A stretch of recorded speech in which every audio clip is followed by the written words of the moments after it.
समय रैना के show India's got talent का विवाद अभी चल ही रहा है। हाल ही में महाराष्ट्र साइबर सेल ने एक बार फिर शो के सभी पैनलिस्ट और होस्ट समय रैना को पूछताछ के लिए बुलाया।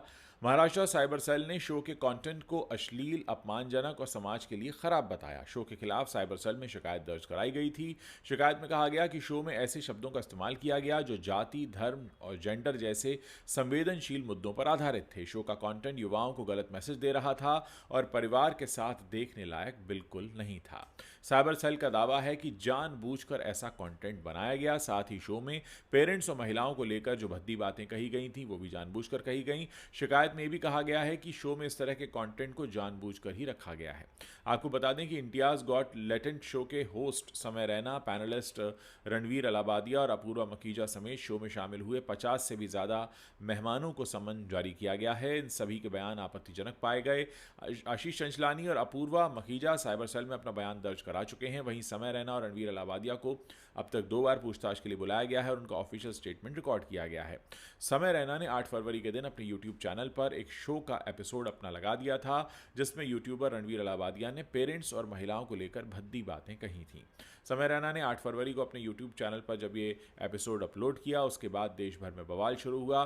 बाद में एक एक करके इस चैनल के सभी वीडियोस को वापस ले लिया गया और इस समय अभी भी लोग ये जानना चाहते हैं कि आखिर इन लोगों ने इस तरीके का कंटेंट क्यों बनाया और क्या हमारे देश में ऐसे यूट्यूबर्स के खिलाफ कोई सख्त कार्रवाई नहीं हो सकती। आपको याद दिला दूं कि शो के होस्ट और गेस्ट के अलावा शो के कंटेंट एडिटर और प्रोड्यूसर्स को भी स्टेटमेंट रिकॉर्ड करने के लिए बुलाया गया था। महाराष्ट्र साइबर सेल का कहना है कि वो डिजिटल स्पेस की सुरक्षा को बनाए रखने के लिए स्ट्रिक्ट एक्शन लेंगे और जो भी व्यक्ति या संस्था अश्लील कंटेंट का इस्तेमाल करके ऑनलाइन प्लेटफॉर्म का मिसयूज़ करता है उसके खिलाफ सख्त से सख्त कार्रवाई की जाएगी। वैसे ये सभी लोग अपनी गलतियां मान चुके हैं। कुछ दिन पहले स्टैंड अप कॉमेडियन और यूट्यूबर समय रैना ने इंडियाज गॉट टैलेंट शो से जुड़े मामले पर महाराष्ट्र साइबर सेल को जब अपना बयान दिया था, उसमें उन्होंने अपनी गलती को मान लिया था। रैना ने कहा था कि शो के दौरान जो कुछ भी हुआ मैं उसके लिए माफ़ी मांगता हूं और भविष्य में ऐसी घटना दोबारा ना हो इसके लिए मैं अतिरिक्त सावधानी रखूंगा। इसके अलावा रणवीर अलाबादिया भी इसके लिए माफ़ी मांग चुके हैं। अपूर्वा मखीजा ने भी कुछ दिन पहले एक वीडियो पोस्ट करके माफ़ी मांगी थी और ये बताया कि इस सब के बाद उनके और उनके परिवार के लोगों पर किस तरह से बुरा असर हुआ।